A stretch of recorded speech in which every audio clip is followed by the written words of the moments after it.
Let me share my screen. Pardon me. And scoot this. Okay. Yes, I see that. All right. From the beginning. Let me move that out of the way. Okie dokie. So hopefully everybody can just see a title screen. And if somebody can give me an okay on that, then we will be ready to go. It is perfect. It's perfect. All right. Just what I want to hear. I'm just going to move. Those of you who've done Zooms before, you know that there's this little box of all these controls that inevitably gets in my way. So I'm going to take a chance and move it up to that corner. We'll see. Alrighty.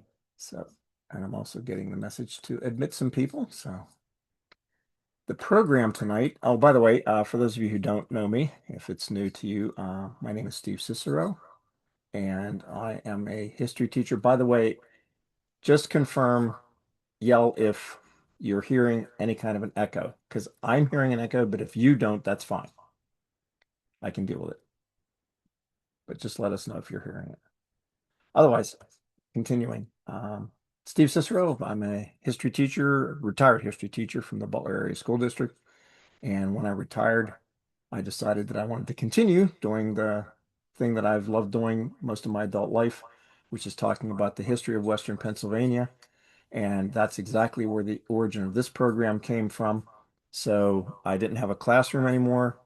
Therefore, I had to kind of reinvent myself, and I became the history hobo because I travel to find the audience. And thus we are at Northland Library tonight. Thank you for the invitation. The program, as you can see, is called Western Pennsylvania, What's in a Name? This actually has an origin that goes way back to, hang on a second here. Okay, why is that not working now? Little technical difficulties here. Okay, let's use the keyboard. That's not working either. There we go. Okay, using the mouse. Third time's a charm. So the program is called What's in a Name? And little program note here, there's different um, labels for the pieces on the slides. If it's red, white, and blue, that's the name that we hear today. Um, and the original person or group will be in capitals. So you see William Penn, Penn is capitalized. So that's our name. And then additional information would be in a yellow box. And then there's a date, usually somewhere on the screen. So that's kind of the origin of what these different boxes represent. Okay.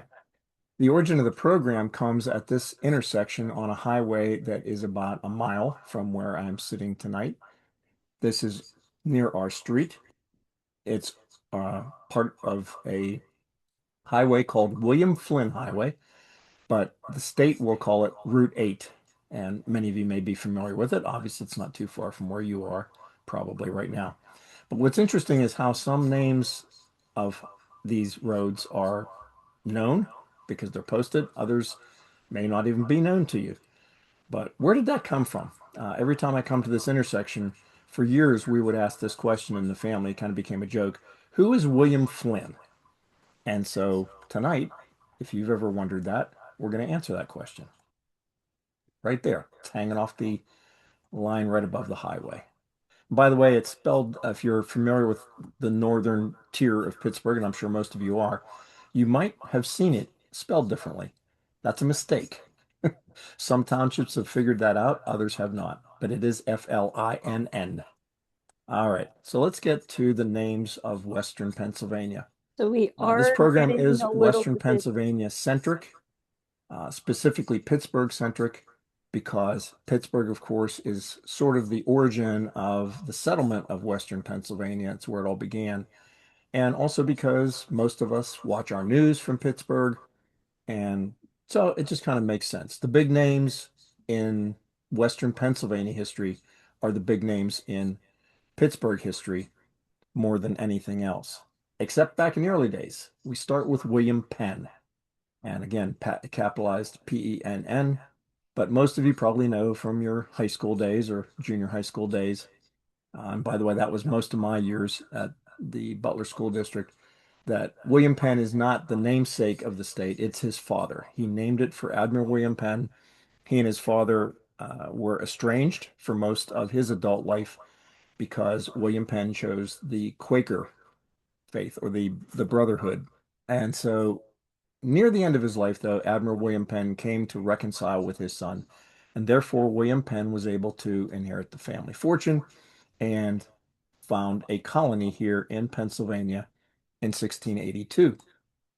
I see. So, what do we get from Penn other than his actual last name? We also get the Quaker aspect of his identity.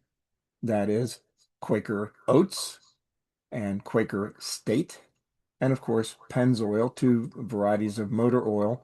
Incidentally, Pennsylvania to this day has the finest motor oil for automobiles in the world because of the low sulfur content in the oil that comes out of the ground here in Western PA. We're no longer a big producer, but it is still one of the major auto brands. Quaker Oats, of course, over there in Akron. So all these areas that are associated with William Penn and names associated with him. I So one of the see. other things that we are familiar with here in Pennsylvania is the nickname of the state. We are the Keystone State, and the highway markers even are in the shape of a keystone. Not necessarily the gold and white color that you see there, but the shape itself is a keystone. This goes back to Roman days, Greek days, when they would build an arch. The stone in the center of the arch is the stone that holds the arch together. You pull out the keystone and the arch collapses. And that's the last stone you put in, therefore the keystone. So that's the shape of it. And if you look at the map on the right, the 13 English colonies, which is the origin of our, um, you know, life today, Pennsylvania is, interestingly enough, the middle of the colonies. There are six above Pennsylvania and there are six below Pennsylvania. And also, interestingly enough, we have Pennsylvania being a roughly rectangular shape, and the bottom corner on the right or the eastern side is kind of an angle. So that's the Keystone State. Our history as a state is largely determined by geography. In fact, history of almost every place in the world is geography based in terms of how it develops, and especially how people eventually settle those areas and make a living. The Appalachian Mountains divide Pennsylvania into eastern and western, and for a long part of our history, that's what meant the difference in how that development occurred. If you look at the shapes in white here of the counties of Pennsylvania, notice how irregular they are on the right side. And the mountains, of course, you can even see the curvature of the mountains in the state county boundaries. And then when you get over into the western part of the state, it's very, very regular in shape. The only difference there is where rivers happen to be used as boundaries for the counties. If you look at it from this perspective, you see in pink, that's western or eastern Pennsylvania.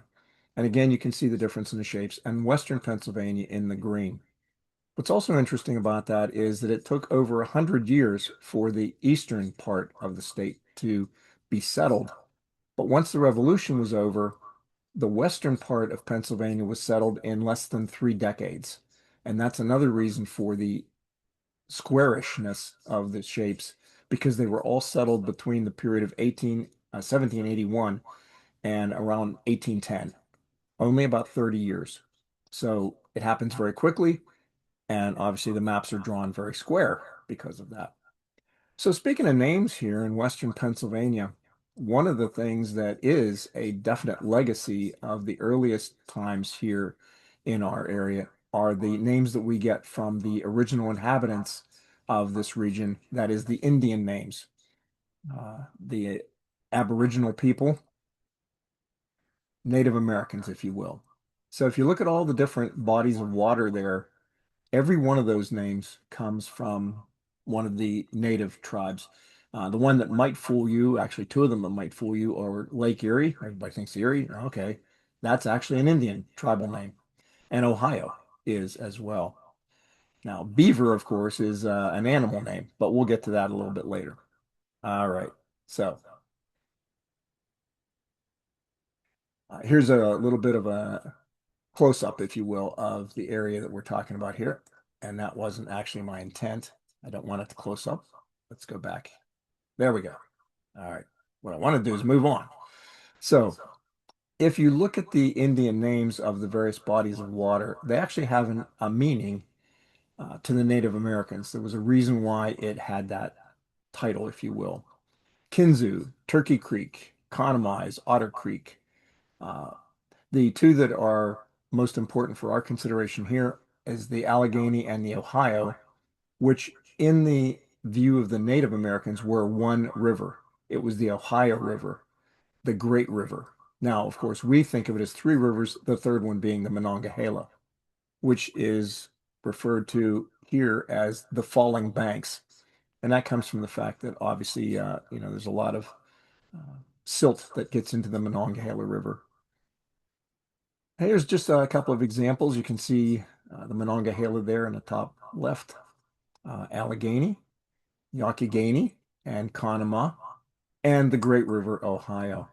The bridge that's pictured there, I don't know if any of you have ever traveled across that bridge. That goes from Cincinnati over to Covington, Kentucky, and in fact, Western Pennsylvania story. That is the last bridge that was constructed by John Roebling before he took on the monumental project of a lifetime in the Brooklyn Bridge. This is the Covington, Kentucky to Cincinnati Bridge.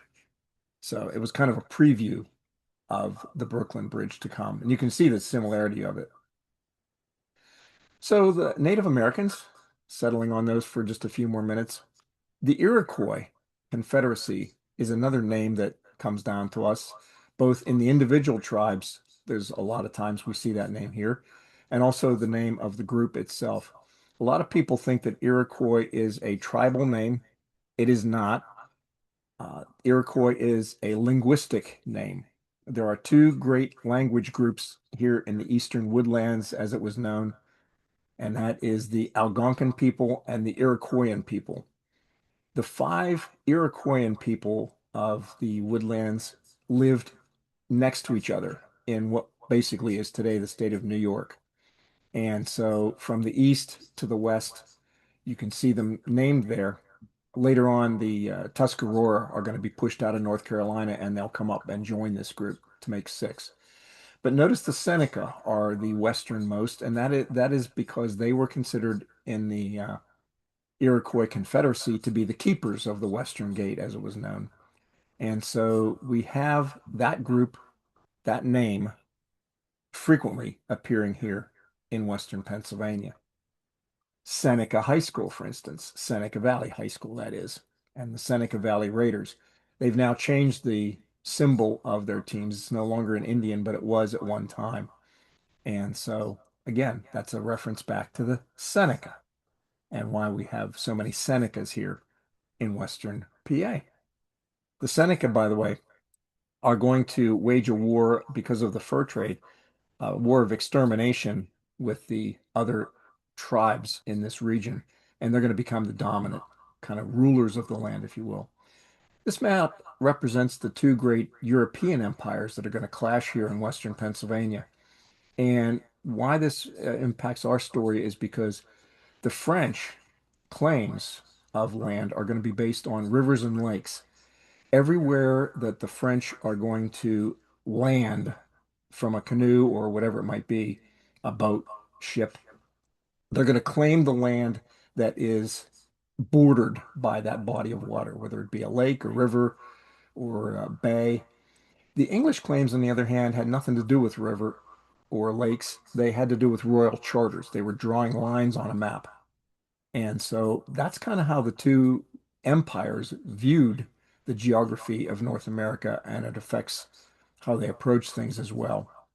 So in 1750, you can see on this map, the kind of greenish area is the British, and then the French control the tan area. Much larger empire of the French, but much less numerous in terms of population. And then we have the Spanish to the south. So here we have the Ohio country in the circle. That is where we live right now. We are in the Ohio country as it was known back in the colonial time period. And this is where, for the first time, after the very beginning of colonization by the English and the French in the earliest part of the 1600s, 1607, in the case of Jamestown, it's going to be by 1750 that these two empires are going to actually collide. They're going to come together for the first time. They've been slowly getting closer together, but now they're going to collide. And that's in the Ohio country. That's all about the fur trade. Both the French and the Indian and the English were involved in the fur trade. It was really the major way, especially north of the plantation areas, that you could make money. And that, of course, is the whole point of having these colonies is to make money. So the French and the English are both going to barter with the Indians for furs. It's not the English and French trapping the furs. There's some of that, but that's not where the majority of the furs come from. It's from the Native Americans trading the furs for goods. And that's a big part of the story. It's also the reason why the Seneca did a kind of a war with their neighbors because they wanted to control the fur trade here in the area where we live. But in any case, this is reflected in a couple of things that have to do with names. First of all, the most numerous, not the most important, but the most numerous of all the animals that had fur here in Western Pennsylvania, of course, we all know this, if we've all, like myself, had a close encounter with one of these beasts on the highway, is deer. And the most valuable of the deer skins, in terms of the price that you got for it, is a buck. Doe were half the price of a buck because they weren't as big, not as much fur. So buck skins, what happened is they became the market. Uh, Price was based on buckskins and comparison to buckskins. The value of your goods was measured in buckskins. 250,000 buckskins were taken out of Fort Pitt in just 1 year during the colonial period, just as an example of how important this animal is. So notice the first part of that is buck. Well, so here's an example of how that affects the trade. If you had 6 raccoons, that was equal to 1 buck. You had to have 6 raccoons, 2 beavers, 2 doe. That's how it goes. It's the system of measurement. That, ladies and gentlemen, is where we get the slang term buck for a $1 bill, which is the lowest denomination that most people use for trade. So 1 buck equals a dollar. The beaver was not as numerous as the deer, but they were more valuable. In fact, a beaver only has a skin probably a third of the size of a buck, but yet beavers traded at the same value as buckskins. So they weren't as numerous either, but again, same value. And the reason is because they could be made into a product in England, which was extraordinarily popular in this time period, and that is beaver hats. And of course, the whole reason why they are popular is because beaver skins are essentially waterproof, or at least water repellent. And so it was like you were wearing a little umbrella on your head. And they became all the rage in Europe during this time period. Not surprisingly, then, the geography of Western Pennsylvania is littered with the name of Beaver everywhere. There's Beaver streets in every town. Beaver County, Beaver, PA, Beaver Falls, PA, the Beaver River. We've got beavers everywhere here in Western Pennsylvania. And it's because that was so important. The French are going to begin to come into this area of Western Pennsylvania, or what at that time, again, was just known as the Ohio country, in 1753. And they're going to land on the shores of Lake Erie, and they're going to build a fort there, Fort Presque Isle, which is where we get Presque Isle State Park today. That's where the name comes from. The fort no longer stands there, but there's a little replica of a blockhouse in Erie to this day. That meant that they were not only claiming all the land attached to Lake Erie, they were also claiming all the land to any of the rivers that were attached to that region right there where Fort Presque Isle was. Notice below that Fort Le Boeuf, which was built in the same year. Fort Le Boeuf is on French Creek. French Creek flows into the Allegheny. The Allegheny flows into the Ohio, and the Ohio flows into, of course, the Mississippi. So, in other words, the French are going to claim everything that is attached to those rivers because they all go back to Fort Le Boeuf. And that is going to be the crisis point for the English. Robert Dinwiddie at that time was the lieutenant governor of Virginia. The real governor, the full governor, was back in England. So Dinwiddie's in charge here in the colonies. And he's also a guy who is very ambitious, like most of these people. And he forms a group called the Ohio Company with some other rich landowners in the Tidewater area of Virginia, one of whom happens to have a mansion called Mount Vernon. No, that's not George Washington. We're talking about his brother Lawrence. Lawrence was a member of the Ohio Company. Dinwiddie was the leader of this group. What they were basically is land speculators. They wanted to be able to get control of this land. And then when the Indians were finally pushed out of it somewhere down the road, they would be able to sell this to settlers and make a fortune. That was the whole plan. The French were screwing that plan up completely. Now, you're thinking to yourself, I would think, why does this involve Pennsylvania? Because I want you to look at the borders of Virginia and their charter here. Southern border makes sense. It was later on split up to where we have North Carolina as an offshoot of Virginia. But notice the northern border of the Virginia charter. It goes at an angle, literally from the eastern seaboard in New Jersey all the way up to Alaska. So, in essence, since nobody knew a western border, Virginia here is claiming about half of North America, let's say. But the point is, for our story, that is including all of what we today call Western Pennsylvania. And so the Virginians are the ones who are most upset about the French claim being made here because they're the ones who are going to lose money for it. What happens then? Well, there's a younger brother of Lawrence who happens to be, because of the way things worked back then, someone who's not going to inherit the family fortune. His brother did. So he's out there on the frontier now trying to make a name for himself and make his way in the world. And he's become a surveyor on the frontier. So, being related to Lawrence, he was picked to take a message to the French. And you can see Washington's trail there. You've seen the markers, I'm sure, all over Western PA, especially our area. Commemorative Trail, Washington's Trail, 1753. He takes this letter from Winchester, where he had a little cabin, and he's going to go up to Western PA to what was known as Murdering Town back at that point, and then on to Fort Le Boeuf. On the way, he was also told by the governor to make contacts with the Native Americans in this area and get them on our side, so to speak. One of those people that he met with was a female leader of a tribe named Queen Aliquippa. That's where we get the name of the town, Aliquippa. That is not, however, where her group lived. They lived in present-day McKeesport area. Nevertheless, this is one of the people that Washington is going to encounter and try and get on the side of the English during this endeavor. He goes up there to Fort Le Boeuf and he carries this letter from the governor basically telling the French to get out. Needless to say, their answer is, you and who else are going to enforce this letter? Give me a break. So Washington is ordered, thank you very much, but go home. He goes back to Virginia, and the French are now going to continue their effort to build further forts. Fort Machaut is present day Franklin.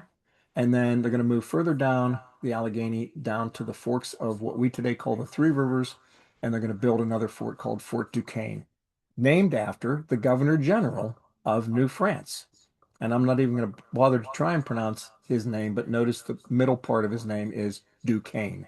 That was his title of nobility, if you will. Fort Duquesne was built at the point. They actually had an earlier French English fort, Trent's Fort. There was a small group of Englishmen who were trying to build a fort there, but much larger group of French came and drove them away, and then completed the construction of their fort, Fort Duquesne. The overhead view you see at the bottom of this slide shows you, and that's actually not a drawing, that is a picture.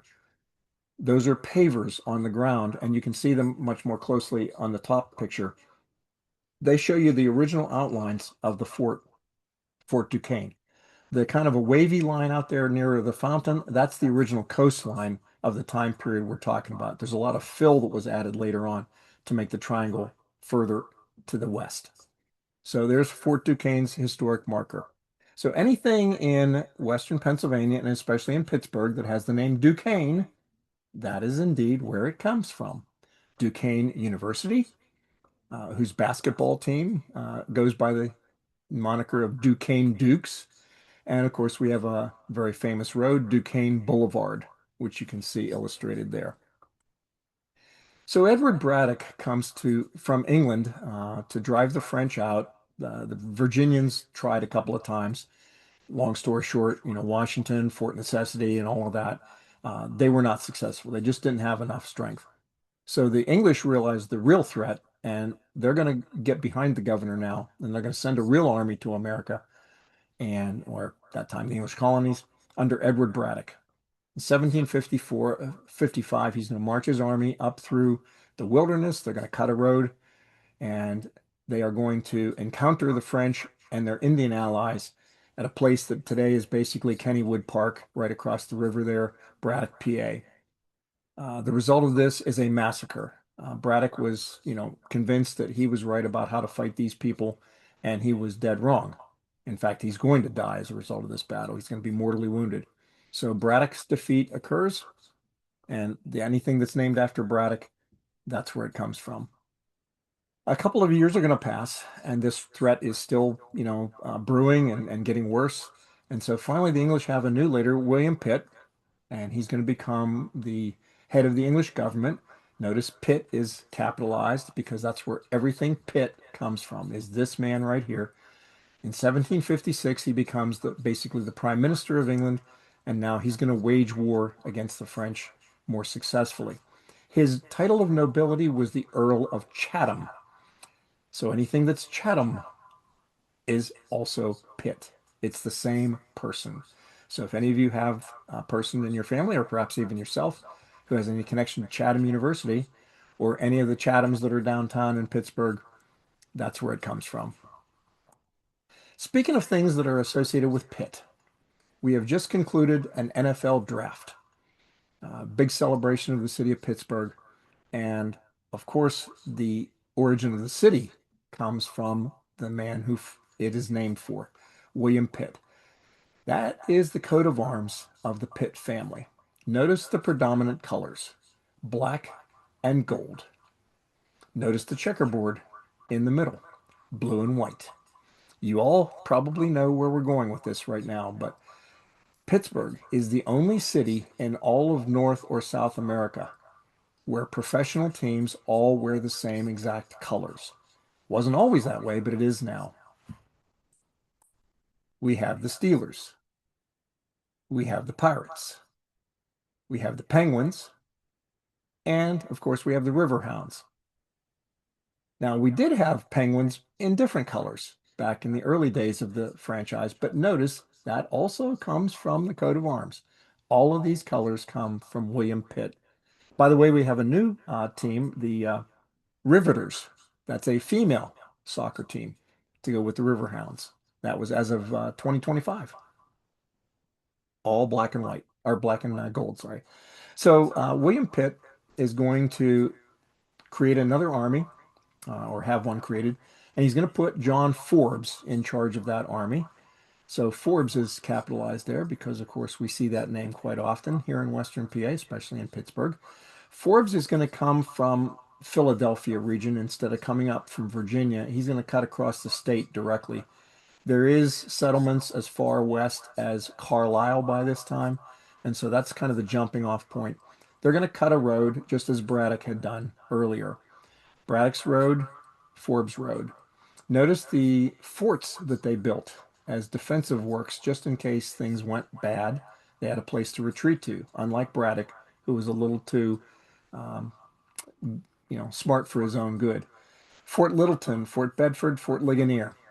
If you are a traveler in Pennsylvania in any great length, you will recognize that, of course, because those are all exits on the Pennsylvania Turnpike. The Pennsylvania Turnpike from Carlisle to Pittsburgh is Forbes Road. There it is. Welcome to the PA Turnpike. Of course, the name Turnpike comes from this time period as well. People who owned land and there was roads that went across their land, they could put a little pike across that land and you had to pay them a fee and then they would swing their pike, they would turn it aside, and you could continue on with your wagon or your horse. So the Turnpike, 1940, it was started, very first interstate in the entire United States, and that's the origin of it. So the war is going to be fought and won by Forbes. The overall commander, by the way, of the English forces in all of North America, because this became a global war, is a man named John Ligonier. And therefore, we have a Fort Ligonier. That was the last of the bastions that was set up on the way to Pittsburgh, or what will become Pittsburgh. And there's a Ligonier, PA, of course, right next to it. So that's where that name gets into the story. After the French are defeated, they were outnumbered, vastly outnumbered, and they abandoned Fort Duquesne. They burned it and retreated up the rivers and eventually were driven completely out of this region. But after that happens in 1759, a year after the defeat of the French here, John Stanwix is going to be placed in charge of the creation of the largest fort in North America. It'll be known as Fort Pitt. Stanwix was one of the other commanders under Forbes, and he will take over the command of this area. Forbes eventually will die. He was very sick even during the campaign, had some intestinal problems. So you see the name Fort Pitt associated with a bridge, uh, the original fort, and then the Fort Pitt Tunnel. And Stanwix, of course, is a major street in Pittsburgh to this day, right back there. That is Stanwix Street. Forbes, legend has it, he's standing up on what's now known as Mount Washington with George Washington, who accompanied both Braddock and Forbes in their campaigns. And they're looking down in this little village that's beginning to develop around this fort. And supposedly the story goes that Forbes looked at that and said, I think I shall call that little village Pittsburgh. Now you have to understand Forbes was Scottish. As a matter of fact, he comes from the same little town in Scotland as a fellow you'll meet later in the program named Andrew Carnegie. They were both from Dunfermline. In any case, this is where we get the name Pittsburgh, or Pittsburgh, of course, today. That's also the reason why the GH became so important in later history in Pittsburgh, because it was from the origin of it with Forbes. Part of the Forbes expedition was headed by obviously other commanders. Henry Bouquet was one of the most important of the leaders of the Forbes group, and Bouquet Street is named for him. James Grant. This Grant Street in downtown Pittsburgh is not named for Ulysses Grant. It's named for this Grant, who was one of the commanders under Forbes.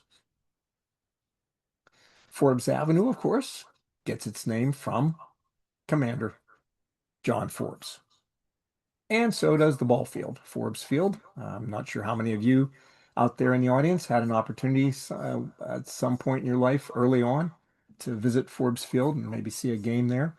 But in any case, this was built in 1909. It was one of the most up-to-date. In fact, it was the most up-to-date stadium in the entire United States. It was the first one made with steel and concrete construction, and it lasted up until 1970. Here we have a fabulous picture of some fans during the 1960 World Series. They are in a kind of an amazing viewpoint there, looking down on Forbes Field. And you might wonder, like, where are they? That's where they are. They are in the top of the Cathedral of Learning. This is the Oakland section of Pittsburgh, and they're looking down on the game. To this day, the former land of the Forbes Field is now part of the University of Pittsburgh. So that building is the tallest educational structure in the Western Hemisphere. It's constructed from 1926 to 37. The Cathedral of Learning. So after the Revolutionary War, we are going to, and actually, I guess technically it's not even over yet, but we're going to have to settle this idea that Pennsylvania and Virginia are both claiming the same ground. In fact, even Delaware got into, and Maryland got into not Delaware, sorry, Maryland got into the business here. So they're going to hire two fellows, Charles Mason and Jeremiah Dixon, to lay out the final border between the states of Pennsylvania, Maryland, and Virginia. And this becomes known as the Mason-Dixon line. Now, you all know it from your studies of the Civil War because it is also something else. It is the de facto division between slave states and free states. All the states below this Mason-Dixon line are slave-holding states. Pennsylvania, 2 years after this line was developed, abolished slavery. It was one of the first to do so in 1781. Delaware, they did have slavery in, but otherwise, everything above that line is free states. So that's how that line takes on a different meaning than just a border between places. By 1816, this is the city of Pittsburgh, large metropolis that it is. You can see it's obviously bigger than the little town around the fort, but nevertheless, very, very primitive still in 1816. That's when it becomes incorporated as a city named Pittsburgh.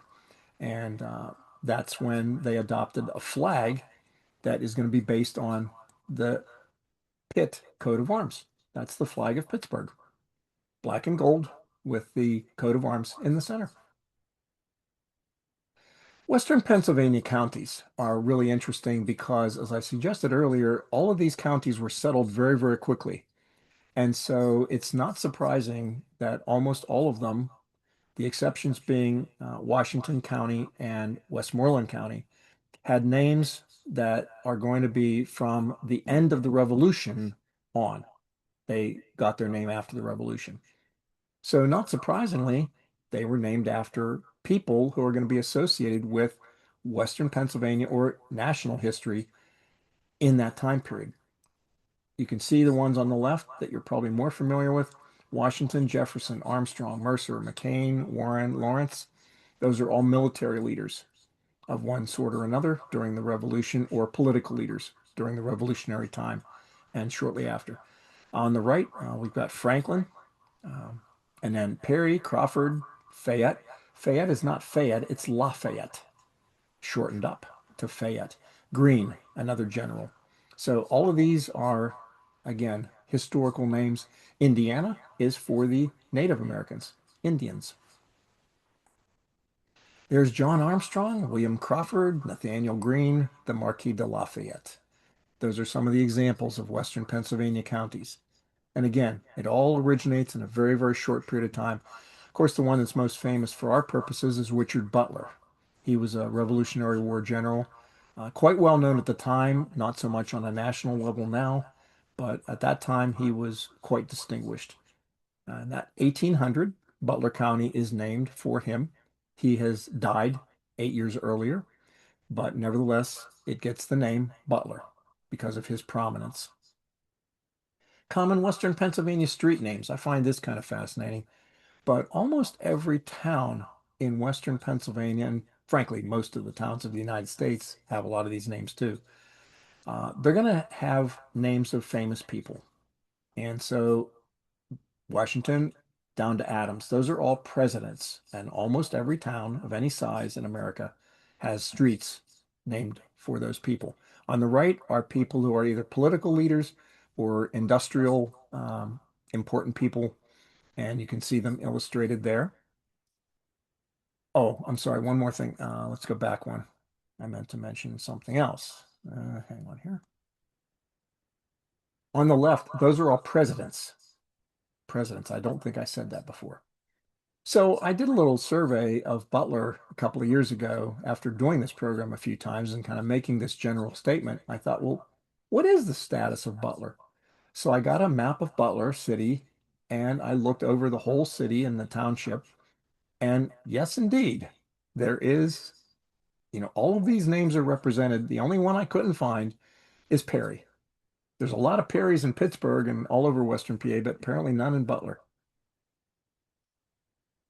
So Detmar Bassi, in the early days of our nation, 1802, he's going to come here from Germany. He's a very rich merchant, and he's going to buy a tremendous tract of land in western Butler County, and he's going to form a little village there, or set up a little village called Zelienople. It was named for his daughter. Her real name was Frederica Wilhelmina Bassi, but she got the nickname Zelie. Why? Because it was her favorite doll. And so that became her name, her nickname through her adult life.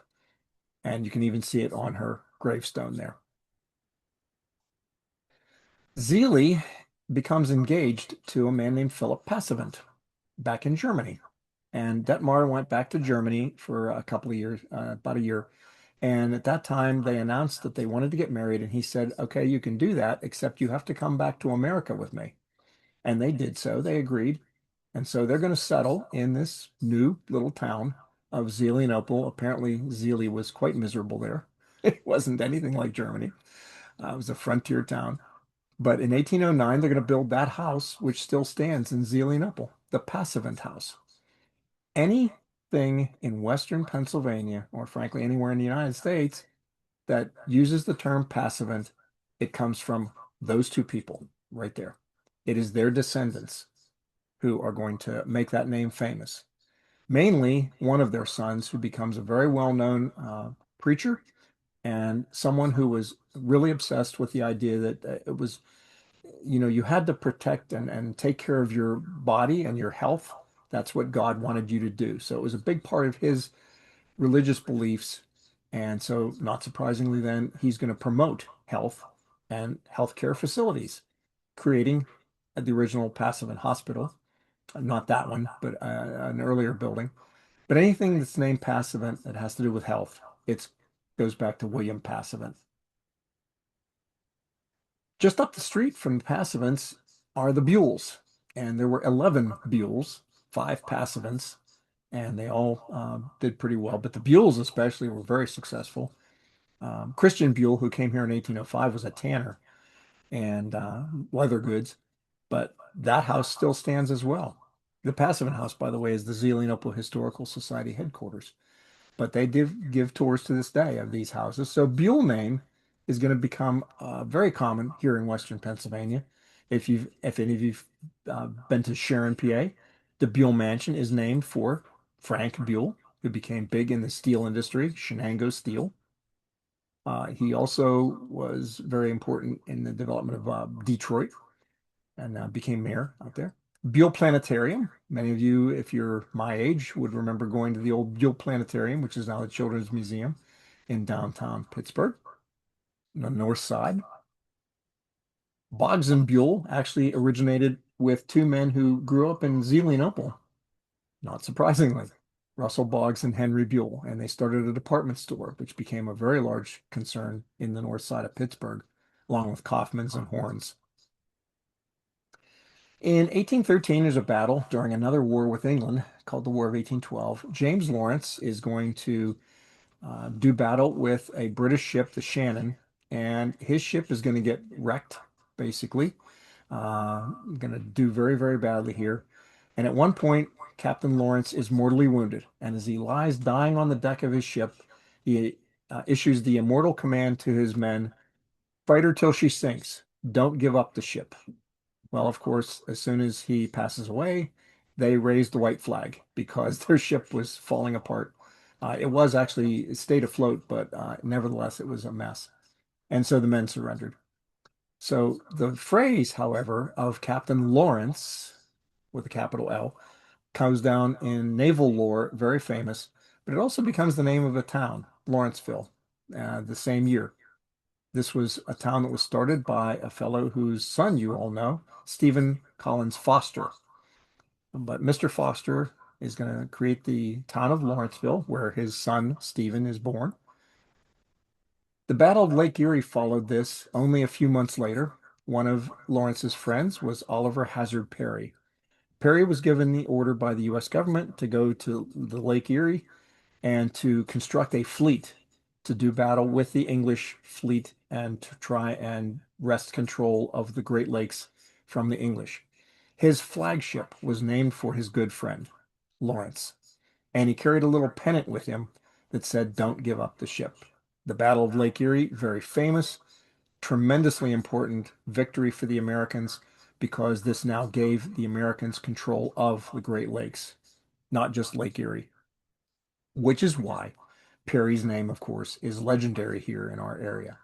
Lawrence, for whom the ship was named, that ship, Perry's flagship, actually sank. And in 1875, they actually found it at the bottom of the lake. And Lawrence County, interestingly enough, was named not for Lawrence the person, but for actually the flagship of Perry in that battle. Perryopolis, Perry High School, Commodore Perry High School, Perry Highway, all of these Perrys all over the place. And they get their name from that one man. There's a really, my daughter, oldest daughter, lives in the north side of Pittsburgh, Brighton Heights, and there's a giant mural on the wall of one of the buildings in that neighborhood, not too far from Perry High School. And Commodore Perry is the biggest figure on that giant mural. 1831, there's a group of people who come to America from one of the German states. There is no Germany at that time. A little state called Saxony. And this group comes over and they form a little village. They found a little village called Saxonburg in 1831. Now, Saxonburg, named after Saxony, looks much the same today as it did when the town was founded. That's the map of the town plot, if you will. And that church that you see there in that very recent photograph I took, that's still the church at the top of the hill from 1831. The whole town basically was built within a decade of when it was settled. And most of that is still in existence in the town. Most famous, of course, person associated with Saxonburg is John Roebling. He was one of the two founders. He and his brother Carl brought the group over and started that little village. Now, he's going to first think he's going to be a farmer. He realizes right away that's not going to work. He then gets a job on the Allegheny Portage Railroad, where they are going to drag barges up and down the mountains to connect them from canals to rivers and back. And because Pennsylvania, of course, is full of hills. He sees an accident where two men are crushed by a barge that got run away, and it ran away because the hemp rope broke. So he said there has to be a better way to do that, and he invented wire rope cable. And that's going to revolutionize transportation all over the world because it's going to allow the building now of suspension bridges. In addition to canal railroads, we're going to build bridges with this rope. The most famous of them, of course, is the East River Bridge of 1869. We don't know it by that name today, but that's what it crossed from Brooklyn to Manhattan, the Brooklyn Bridge across the East River. John Roebling, ironically, did not live to see the bridge built. He's going to die from tetanus because his foot got crushed when they were bringing the supplies across the river to do the construction. He believed in homeopathic medicine and it killed him because he didn't survive the tetanus. Roebling Park just dismantled the Saxonburg Township or town just dismantled the bridge last week, but that is a replica of the Brooklyn Bridge. And the problem was it was creating an issue with the workshop where the original wire rope was built. It's that still tiny little workshop was still sitting there, but the two things were attached, and the bridge was warping the workshop, and it was going to fall apart. So they've detached it now. So let's talk about some of the industrial leaders of the history of Pittsburgh. How about Andrew Mellon of the Mellon Bank family? His father Thomas had started the bank. Andrew Mellon is going to become one of the great financiers of the Industrial Revolution in the later part of the 1800s in Pittsburgh. Almost all of the great names, Carnegie, Frick, all of them, they got their money from Mellon. Not surprisingly, he lived in the neighborhood of all of these men as well. Mellon Park, which by the way used to be one of the mansions of the Mellon family in the neighborhood of Point Breeze, which is where all of those guys I just mentioned lived. Mellon Square downtown in Pittsburgh, and the Mellon Building, all associated with the Mellon family. And if you want to know the history of Pittsburgh and the historic preservation of Western Pennsylvania, especially Pittsburgh, it's associated with the melons. There isn't a project that I have run into in my research in Western Pennsylvania history, any kind of historic preservation project. If you look closely enough and if you look hard enough, you will find a melon somewhere in the background. A lot of times they didn't attach their name to it, but they were part of it. We owe an incredible debt to the Mellon family. The legacy of that family is just impossible to match. These people knew business. They knew opportunities. They knew how to take advantage of them. In 1901, there's an oil strike in Spindletop, Texas. Up till then, oil is Western Pennsylvania, Eastern Ohio. We dominate the oil industry. John Rockefeller creates the Standard Oil monopoly coming from Cleveland to the oil fields. He owns almost all of the refineries at this time. So this is an important development. Now we have oil in Texas, and the Texans hated Rockefeller. So he could not expand to there. The Mellons, however, saw an opportunity. And so two of the Mellons, Andrew, I believe it was, and his nephew William, they come down to Texas and they form a company named for the body of water where the oil is exported to the rest of the world. Gulf, Gulf Oil from the Gulf of Mexico. The Gulf Building, downtown Pittsburgh, takes its name from Gulf. By the way, Gulf Company also is responsible for creating the very first gas station or service station in the history of the world. It was on Baum Boulevard in Pittsburgh, 1913. The Mellon Arena takes its name from the Mellon family. Now, of course, the Mellon Arena is no longer existing, but the team that played there, the Pittsburgh Penguins, now play in the PPG Paints Arena. So let's talk about PPG for a second. PPG is not paints. It's not Pittsburgh Paints, although it is now, but it was Pittsburgh Plate Glass. That's the original name of the company. It was founded by John Ford, who has a large glass factory that he created in 1883 in Ford City, named for him. It's northwest of, or northeast of Pittsburgh. The PPG building downtown, of course, is one of the iconic structures in the Golden Triangle. PPG Plaza, I'm sure almost everybody in this audience has been there a time or two. That's actually where the historic marker for the company is. You see in the background there the buildings that make up the PPG building. There's actually several sections of it. There's 20,000 gigantic panes of plate glass on the outside of that structure. It's really quite an incredible project. How about this guy, John Henry Hines? He is my favorite industrialist. He was an amazing guy to work for, an amazing proponent of safe food packaging, just a really modern thinking person. He treated his workers well.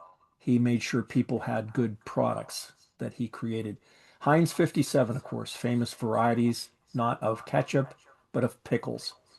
Interesting thing about that, when they set up that name, Heinz 57, that was not the number of varieties they made. It was actually 63, but the 5 and the 7, that's Henry and his wife, their favorite numbers, 5 and 7. So there you go. Heinz Field, of course, named for the Heinz family. The John Heinz History Center, which is going through a massive expansion. I just got an email about that today. It's a, I believe, $92 million expansion of this facility down in the Strip District. But it's named for Senator John Heinz, who is the grandson of the original H.J. Heinz. Acrisure Stadium, of course, is the new name of it, but they bowed to public pressure and named the field, at least. They kept the name of Heinz Field. George Westinghouse is another name from the Point Breeze neighborhood. Heinz, by the way, also lived there with the Carnegies and the Fricks and the Mellons. But George Westinghouse, famous for alternating current, he's going to electrify the world. Westinghouse Memorial Bridge, Westinghouse Park. That's where the Westinghouse mansion was in Point Breeze. It's now a park. And Westinghouse High School. They all get their name from Westinghouse. Henry Phipps was another member of the Carnegie Frick consortium known as Carnegie Steel. And so he's going to become very wealthy and he's going to create this conservatory in Oakland. This was part of the City Beautiful movement. That's why all of the educational and um, that type of structures, museums, are all in the Oakland area. They came back from the World's Fair in 1893 with this notion of creating a little oasis of knowledge and recreation in the middle of the city. Phipps Conservatory is one result of that. The Fulton Building gets its name from Phipps, believe it or not. This is a fascinating building down on the shore of the Allegheny River, right across from the stadiums. But I've always been fascinated by that arch. It comes from Robert Fulton, the inventor of the steamboat. He invented the steamboat up in New York, but he's actually from Western Pennsylvania, and he came to Pittsburgh to build them. The factory for Fulton was here in Pittsburgh. 1812, they're going to build the first steamboat that will go down the Mississippi River all the way to New Orleans, and that's the name of the boat. And then it's going to come back on its own power. First time that was done, 1812. But it came from Pittsburgh. Why the Fulton Building? It was one of the projects of Phipps. He used to sit on the shore of the river with his brother watching the steamboats. They were fascinated, and Fulton was their idol. And so he named that building after Robert Fulton. Henry Frick, I've referred to a couple times. He is the king of coke, which is part of the process of making steel. It's not coal, but it's baked coal that then becomes basically pure carbon. And Clay Frick controls all of this. He's going to go by nickname of Clay. And of course, that's also where you get the name of the house, Clayton, that becomes their home in this Point Breeze neighborhood. Henry's daughter, Helen Clay Frick, is going to become the holder of the legacy of the family, if you will. She's going to come back to Pittsburgh in 1908 to make her debut in society. And her dad asked her what she wanted as a gift, and she said, "I want you to give a park to the city of Pittsburgh." And that's the origin of Frick Park. It was a gift from her by way of her father in his will. She also is going to set up an art museum. This is her museum in Point Breeze. It's behind Clayton. And there's another two museums that are associated with the Fricks. Her older brother moved to Nassau, Long Island, and there is a Frick museum there. And of course, the Frick family moved to New York while Henry was still alive. And that's the Frick in New York. All art museums. Andrew Carnegie, one of the big names in Pittsburgh history, of course. He's going to be an immigrant from Scotland, comes over here and does well, gets involved in the iron and the steel business, and the rest is history. He's going to adopt processes that are very modern. He was very up to date in his thinking, and the first thing that really made his company important and more or less legendary in steelmaking was the adoption of a blast furnace, as it was known, and it was named for the man who invented it, Henry Bessemer in England, 1856. So, using the blast furnace, Carnegie is able to make better steel and more of it, and therefore basically got control of the industry because he could outcompete anybody. Better product at a cheaper price, you can't beat that. Station Square in downtown Pittsburgh. Notice the letters up on the top of the building, Pennsylvania and Lake Erie Railroad. That was the railroad that took the raw materials, specifically iron from the Mesabi Range in Minnesota, down to Pittsburgh.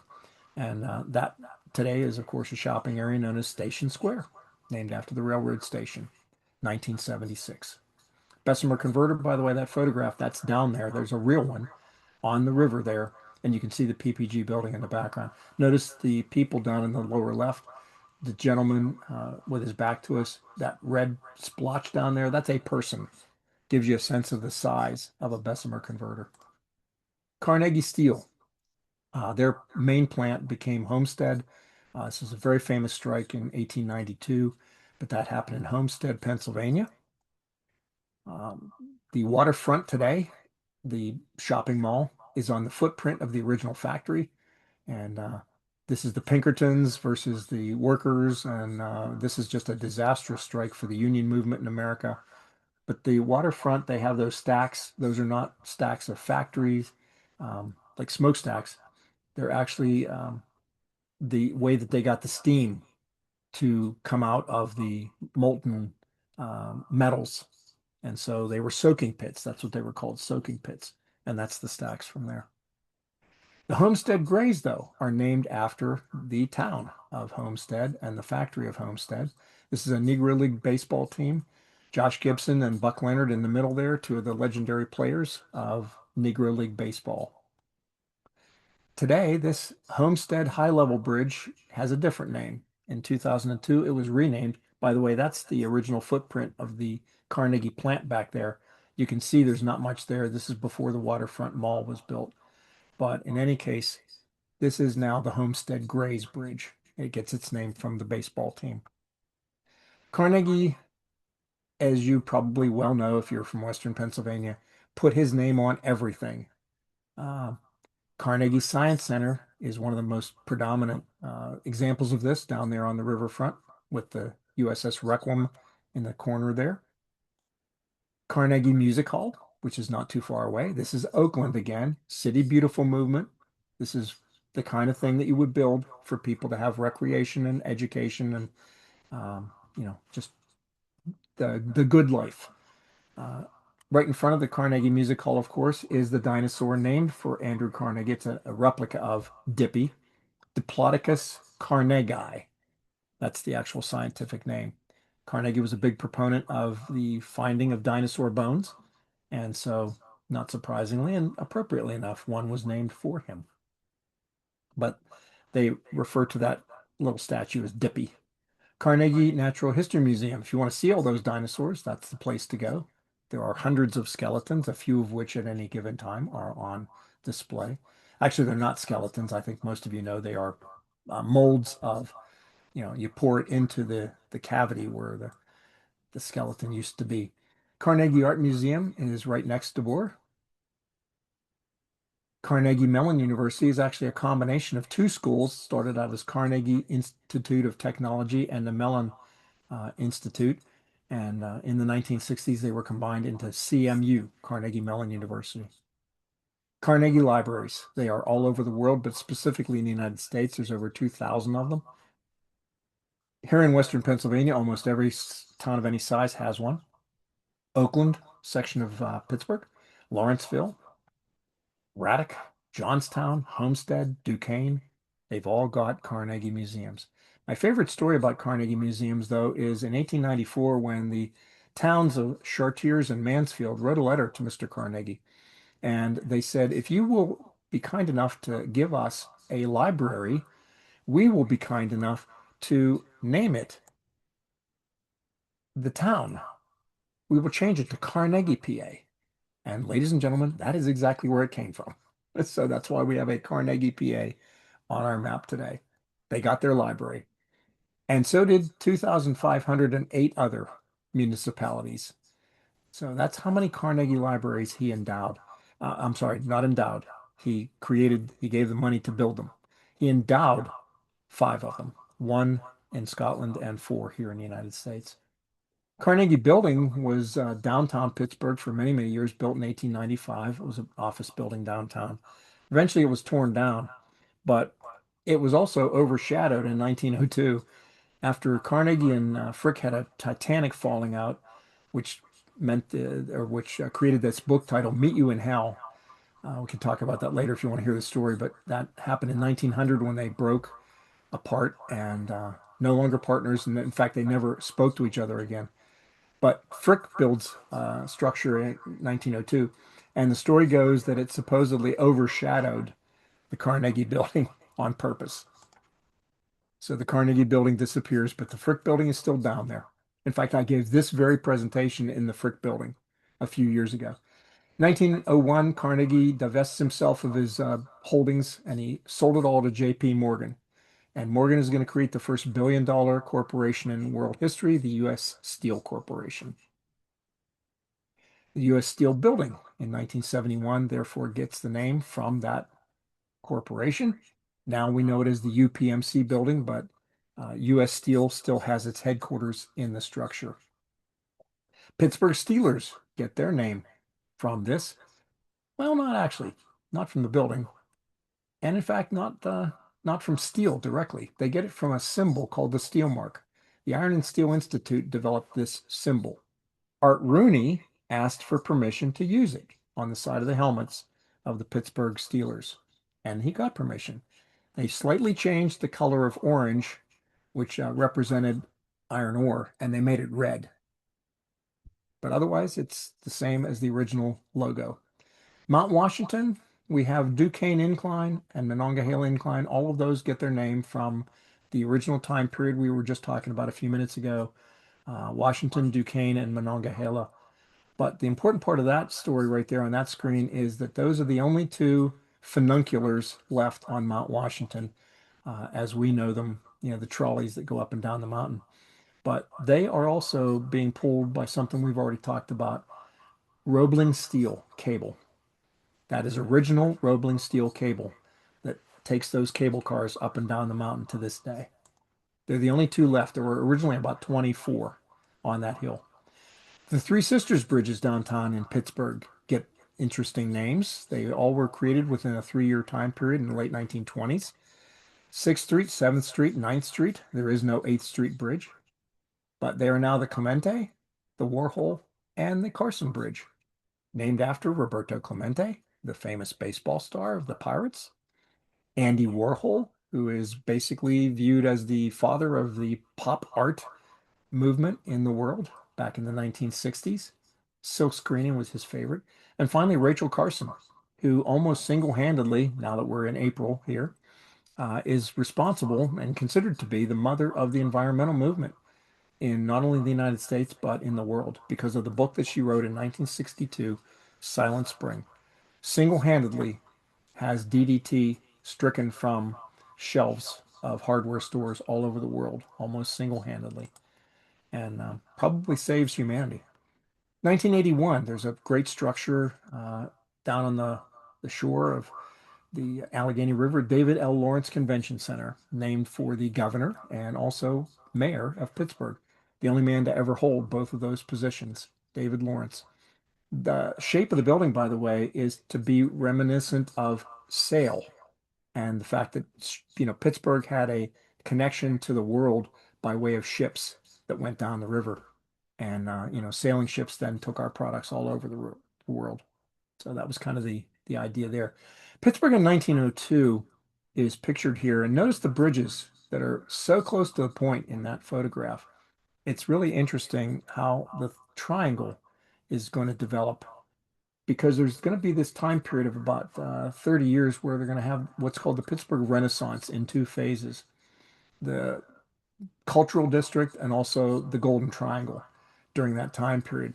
And the man who's responsible for Point State Park, well, by the way, Lawrence and Richard King Mellon are the two men who were the spearhead of the Pittsburgh Renaissance, David Lawrence and Richard Mellon. But Charles Stotts is the man who actually developed the plan for the Point State Park.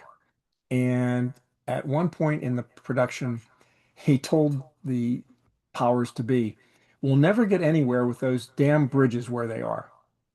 Now, can you imagine this? He says this to the guys in charge, and they said, okay, then we'll tear them down. And that's what they did.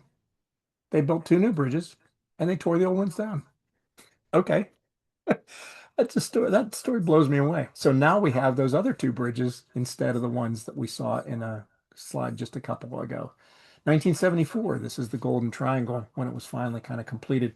Again, notice the fort outlines there. You can also see the outline of Fort Pitt behind the parkway.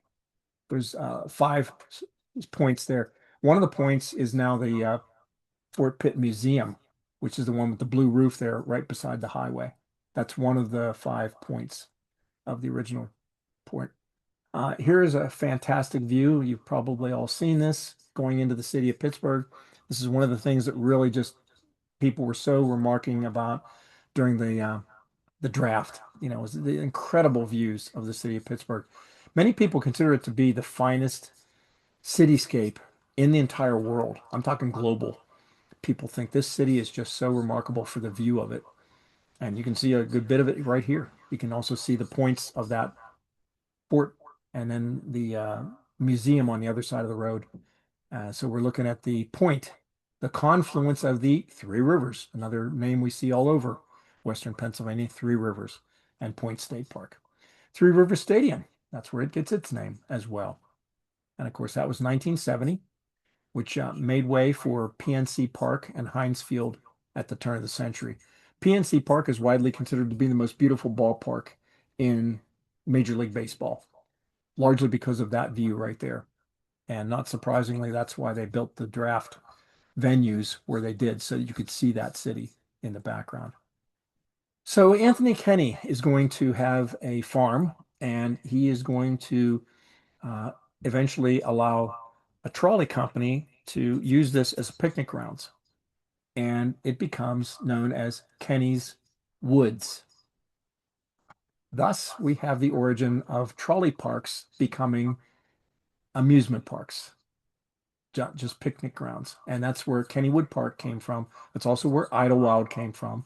That's where Waldemere came from. All of these parks, these amusement parks, originated as trolley parks at the end of a trolley line for people to come out and have recreation. 1898, Kennywood Park. The Ferris wheel is a Pittsburgh invention. It comes from the Chicago World's Fair, but ironically enough, it's not one in there's not one in Kennywood anymore.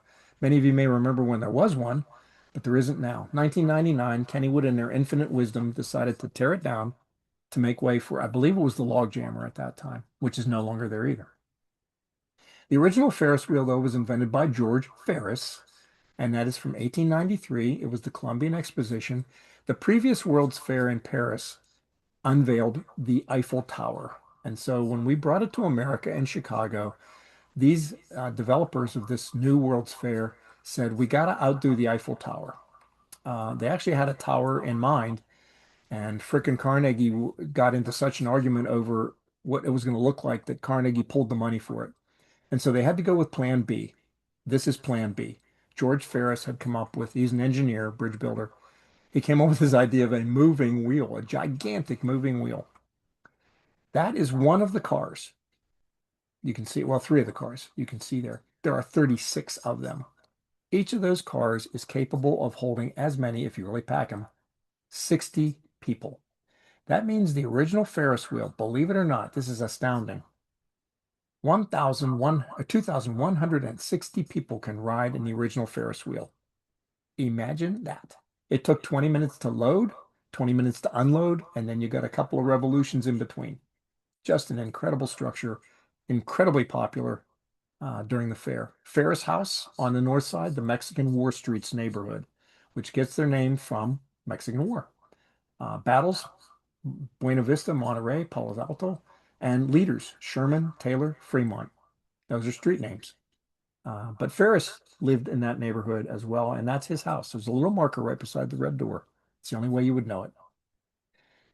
Harry Davis is going to develop something in downtown Pittsburgh on Smithfield Street, and he's going to charge a nickel for admission to his movie theater. Now, because he charges a nickel, his movie theater, 5 cents, is known as Nickelodeon, and that was actually the marquee on the outside of the building. This is the first Nickelodeon, which is where we get that term. Western Pennsylvania Conservancy, 1932, developed by Frank Preston. And here he is talking to some members of this group. They are responsible for a lot of historic preservation in Western PA, and they're standing right there on what will become the future location of Moraine State Park. Frank Preston was an amateur geologist, and he recognized this was the end of a glacier. We live right now, you folks all live in the end of the last ice age. It ended here in Butler County. And so that's a terminal moraine that it's known as, and the glacier retreated from there back up into the Arctic. 1970, they're going to dam up Money Creek at this terminal moraine, and what happens then is they recreate the lake that the glacier had originally created. They name it Arthur for the man, Edmund Watts Arthur, who did not live to see it. He was one of their group. Jennings, Otto Emery Jennings, was another member of this group, and Jennings Education Center takes its name from him. Maurice Goddard was another member of the conservatory and Goddard State Park. He later becomes the Interior Director of Pennsylvania as well. Preston Park, finally, is a donation to Butler Township from Frank's widow, Jane Preston. That is their home, and it was also the location of his labs, Preston Labs, which is now American Glass Research, world famous all over the world. Preston's Pearl on Lake Arthur is named for him. That is the tour boat.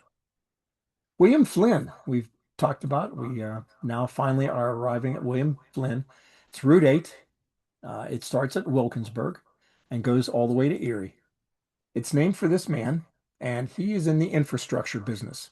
He builds tunnels, roads, bridges. Three of the most famous tunnels of his construction are in Pittsburgh, the Wabash, the Armstrong, and then his crowning achievement, he had passed away by this time, but his sons have continued on, the Liberty Tubes. The Holland Tunnel, though, in New York is also a Flinn construction. Flinn and Booth was the name of the company. Our last story is from Newcastle, PA, and it happened in 1907. There was a little theater created up there, very much like the Smithfield Street of Harry Davis. But there are a family that created this in Newcastle: Harry, Sam, Albert, and Jack. And these four guys get together. They get into the movie business. They start making movies. But they decide by the 1920s that the future of movies is not here in Western Pennsylvania.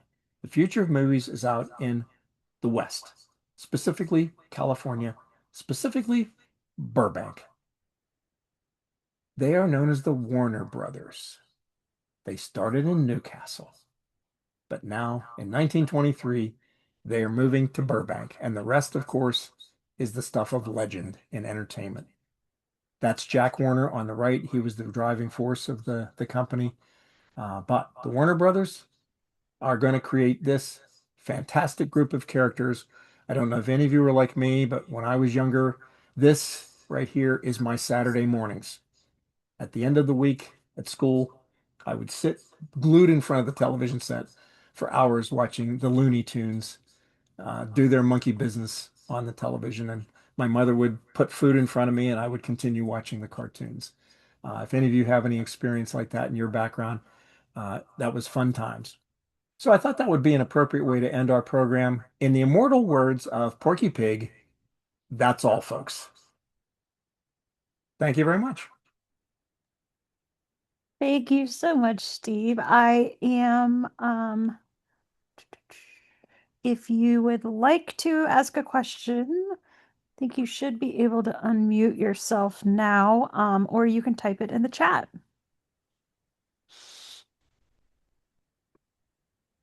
Yeah, comments, questions? Glad to hear it. Let me get the chat up here. Oh,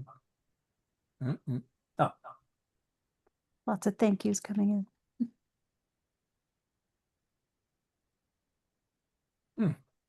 echoing from devices. We have one. How long did it take you to do all of this research? Oh, this program? Oof. Yeah. Uh, Probably a couple dozen hours. I'm one of those people, maybe we have some in the audience out here, who, when I'm doing one thing and then I discover something on that path, I start going down that rabbit hole. And then you discover something else. And it's like, oh, that sounds interesting. Let's add that. So, yeah, it was quite extensive. Um, I'm one of those people, though. My research isn't necessarily real deep. It's a mile wide and maybe a foot deep. So I just enjoy learning where all these names came from. It really goes back to my childhood and kind of looking at street signs and buildings and bridges and what do all these names mean? Who were these people? Why did they have something named after them? So yeah, it took quite a while. You know, I if I said 20 hours, that's probably an underestimate, to be honest with you. Someone asked about the recording. Yes, if you would like to go back and rewatch this or go back to any of the slides or anything, I will be sending out this recording tomorrow. So be on the lookout for that. So we have Someone else has the Warner Brothers Saturday morning experience. That's funny. Thanks for sharing. I was hoping somebody else might feel the same way. Someone asked if you have, I'm assuming any other talks or anything they mean by do you do anything about inventions or et cetera that have come from Pittsburgh, like the Warner Brothers. Repeat that again. If you have done any research or done any talks on like inventions and things that come from our area. Oh, inventions? Yeah, that's on the list. I don't have it yet, but that's on my list of to do. Ooh. It definitely is. Yeah, I'll definitely be interested in that. Yeah, there are some programs that relate to that a lot. Um, but yeah, like steamboats and bridges and the steel making and yeah, alternating current. Yeah, that's a whole topic for sure. I'm gonna get on that one. Thanks. What are your primary sources for your research that you do? Surprisingly enough, okay, I'm going to admit something that, some people are going to find odd, but I'll start with some general research. You just start with when I was a kid, where did you go? You went to the encyclopedia, right? So that's what I do. I go to the encyclopedia, or, okay, I know some people are going to say, Wikipedia. I mean, yes, you have to be very careful. I never rely on Wikipedia to tell me the right information. I always look at three or four other sources that will confirm, but it gives you a start. It gives you a place to jump off. And so believe it or not, I find it a useful source. But Britannica has, a website and several others. And then once you get to those, then you see other things, or Google will bring up interesting articles. I think most of my research, to be honest with you, comes from magazine articles or online articles about some of these topics, because it's easier to put that into a short program like this. You get the the gist of it, the gist of the story without getting overwhelmed with too much information. I find myself personally that's programs that I don't think are as successful. I start getting bored because people are too knowledgeable and they try and tell you everything. And it's like they go off on too many tangents. So that's hard to do. That's hard to avoid. Let me tell you, it's hard to avoid. You just want to tell people everything you found out. All right, so we are about at time. If anyone thinks of any other questions or anything, you can always email me and I can get you an answer and I will get the recording out for anyone who would like to go back. But thank you all for joining us and thank you so much, Steve, as always, for a wonderful presentation. I always look forward to having you join us because I always love to learn the local history stuff too. Well, I appreciate that. And I appreciate all the thanks on the chat too. I always kid with people, when you're a junior high school teacher, you don't necessarily get those pats on the back when the kids are leaving the room. Oh, Mr. Cicero, that was just a wonderful lesson today.